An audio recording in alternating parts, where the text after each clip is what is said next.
Bonjour, je m'appelle Flo et tout de suite, c'est les infos de la semaine 21.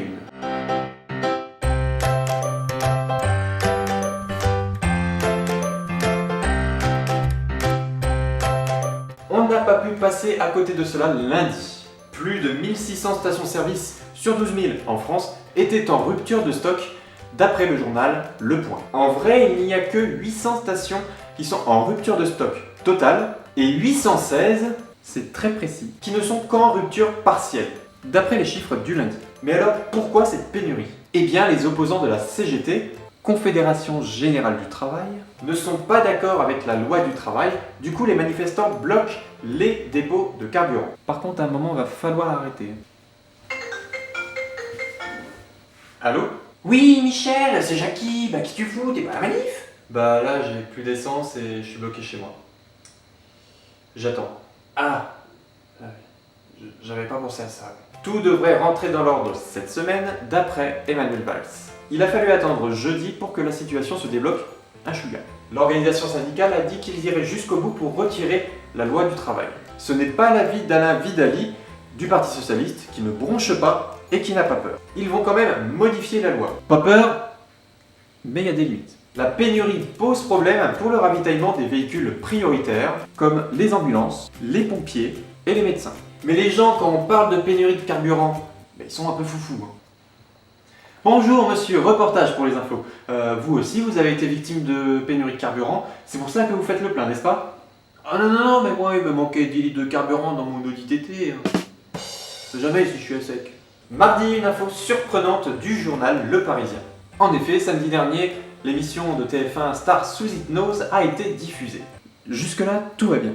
Mais un téléspectateur nommé Denis se retrouve sous l'emprise du fascinateur Mesmer. Cette personne raconte qu'il a fait l'exercice des doigts collés et des bras tendus. Comme ça. Bon, j'avoue, t'as pas l'air fin. Et qu'il ne pouvait pas bouger. Sa femme et ses filles ont d'abord cru à une blague. Papa, qu'est-ce que tu fais? Bah, je médite, ma fille. Ah, bah, je te laisse. putain, je suis bloqué. Connerie d'émission. Sa famille a donc essayé de l'encourager, de lui envoyer de l'eau à la figure et le gifler. Mais rien n'y a fait. Ils auraient dû l'achever aussi. Ils ont même essayé d'appeler les pompiers pour débloquer la situation. Mais les pompiers ne savaient pas quoi faire dans cette situation précise. Du coup, sa femme s'est mise devant lui en le regardant droit dans les yeux. Puis a compté jusqu'à 3. 1, 2, 3. Et Denis s'est enfin réveillé. Mais t'es folle, j'ai failli avoir une attaque. Donc ne reproduisez pas ça chez vous, sinon vous savez ce qui vous attend. Polémique du mercredi. Le journal Le Monde a fait un article sur un élevage de 200 000 poules pondeuses aux conditions sanitaires limites. Vraiment limites. L'association de défense des animaux, la L214, a révélé au grand jour la vérité sur l'élevage du GAEC du Pérat dans l'Ain. Dans un hangar, les poules sont entreposées dans des cages superposées et vivent à 10 dans la même cage aux dimensions d'une feuille A4 pour faire une poule party.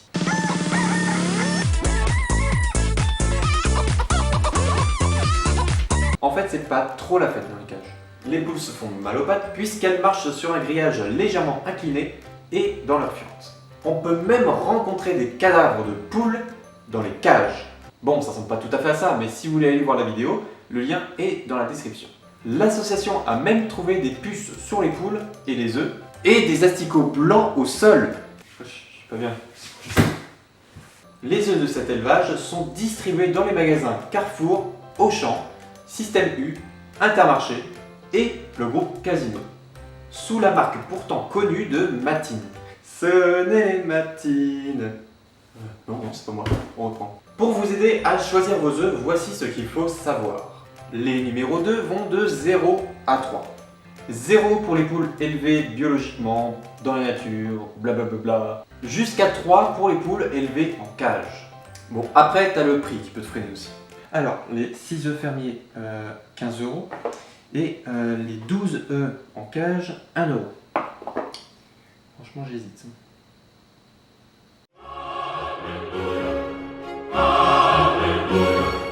Ok. Jeudi, on apprend par Europe 1 que 2 hôtesses de l'air de la compagnie Air France ont été arrêtées. Mais pourquoi? Petit indice.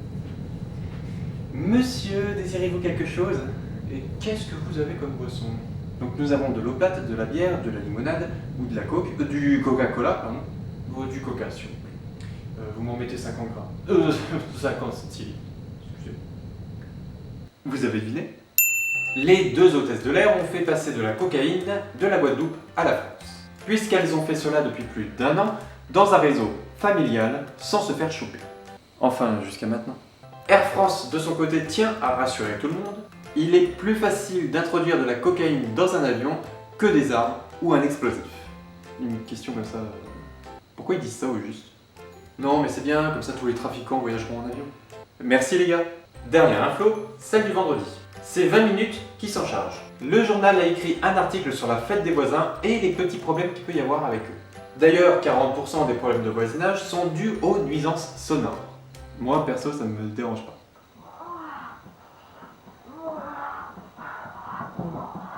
Ensuite, 14% sont à cause des clôtures et 12% à cause des animaux. Ah bah non mais ils abusent les voisins, il y a encore le chien qui a chié sur le paillasson. Ouais, non mais c'est abusé. Je lui dis ou pas que c'est moi qui ai chié là? Non.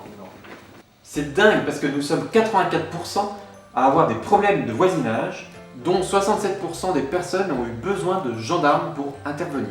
Et 15% ont eu recours à la force physique. Si vous voulez faire passer le message, faites-le autrement, comme mon voisin.